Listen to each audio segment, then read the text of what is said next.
আসসালামু আলাইকুম। নিয়ে আসলাম রমজান স্পেশাল বুরিন্দা রেসিপি। আজকে দেখাবো কিভাবে বাসায় থাকা একটি উপকরণ দিয়ে দোকানের মতো রসালো জোরজোরে বুরিন্দা বানানো যায়। পুরো ভিডিওটা দেখলে আপনারাও পারবেন বাসায় এভাবে বুরিন্দা বানিয়ে নিতে, তাহলে আমার সঙ্গেই থাকুন। প্রথমে আমি এখানে হাফ কাপ বেসন নিয়ে নিলাম। বেসনটা আমি আগে থেকে চেলে নিয়েছি, আপনারাও চেলে নেওয়ার চেষ্টা করবেন। তারপরে আমি এখানে দিয়ে দিলাম এক চামচ গুঁড়া দুধ। এটা আপনাদের হাতের কাছে থাকলে দিতে পারেন, না দিলেও সমস্যা নেই, কিন্তু এই গুঁড়ো দুধটা দিলে হয় কি বুরিন্দার স্বাদটা দ্বিগুণ বেড়ে যায়। এই পর্যায়ে আপনাদের আর কিছুই দেওয়ার দরকার নেই, সামান্য পানি দিয়ে আপনারা ব্যাটারটা গুলে নেবেন। আমি এখানে ব্যাটারটা গুলতে পানি দিয়েছিলাম হাফ কাপ, পরে আমার আরও সামান্য পানি লেগেছিল। সবগুলো উপকরণ আমি একসাথে ভালো করে মিশিয়ে কিছুক্ষণ ফেটিয়ে নেব।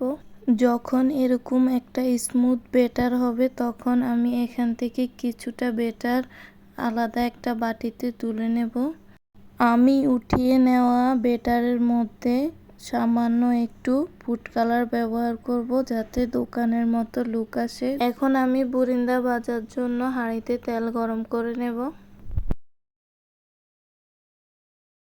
তেল গরম হয়েছে কিনা তা বোঝার জন্য তেলের মধ্যে সামান্য একটু ব্যাটার দিয়ে দেখবেন। যখন দেখবেন ব্যাটারটা বেশি উঠতে সময় নিচ্ছে, তখন বুঝবেন তেলটা গরম হয়নি। যখন দেখবেন ব্যাটারটা দেওয়ার সাথে সাথে বেশি উঠেছে, তখনই বুরিন্দাগুলো ভেজে নেব।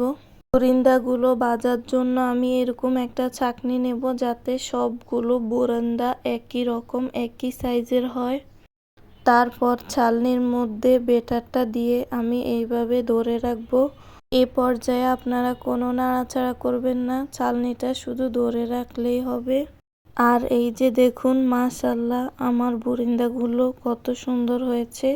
যখনই বুরিন্দাগুলো এরকম কালার আসবে তখনই আমি বুরিন্দাগুলো তুলে নেব। এই যে আমি এখন লাল বুরিন্দাগুলো ভেজে নেব। আর প্রতিবার ব্যাটার দেওয়ার আগে চালনিটা মুছে তারপরে ব্যাটার দিবেন, তাহলে সবগুলো বুরিন্দা অনেক সুন্দর হবে। দেখলেন তো কত সহজে আমি 2 রকমের বুরিন্দা বানিয়ে নিলাম। তাই আপনারা চাইলেও আমার মতো এইভাবে বাসায় ঝটপট বুরিন্দা বানিয়ে নিতে পারেন। দেখুন মাশাআল্লাহ কত সুন্দর হয়েছে। বুরিন্দাগুলো ভাজার পর দেখতে এরকম হবে। এখন আমি বুরিন্দার জন্য শিরাটা বানিয়ে নেব, তাই চিনি নিয়ে নিলাম হাফ কাপ, আর পানি হাফ কাপের অর্ধেক দেব। এখন আমি চুলাটা অন করে বলক তুলে নেব। এ পর্যায়ে আমি হাফ চামচ ঘি ব্যবহার করব। এতে বুরিন্দা থেকে একটা শাহি ফ্লেভার আসবে।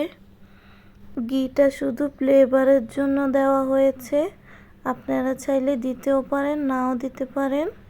তারপরে আমি এখানে এক টুকরো লেবু চিপে দিয়েছি, যাতে শিরাটা জমে না যায়। যখন শিরাটা একটু হালকা ঘন হবে, তখন আগে থেকে ভেজে রাখা বুরিন্দাগুলো শিরার মধ্যে দিয়ে দেব। আপনারা কিন্তু শিরাটাকে বেশি ঘন করবেন না, তাহলে বুরিন্দাগুলো খেতে ভালো লাগবে না। আমি বুরিন্দাগুলো দেওয়ার পরে হালকা আছে একটু জাল করে তারপরে ঢাকনা দিয়ে রেখে দেব। আর কিছুক্ষণ রাখার পর দেখবেন শিরাগুলো টেনে নিয়েছে। তাই একবার হলো বাসায় এই বুরিন্দাটা বানিয়ে দেখবেন। আর আমার ভিডিওটা যদি একটু ভালো লেগে থাকে তাহলে লাইক কমেন্ট শেয়ার করবেন। আল্লাহ হাফেজ।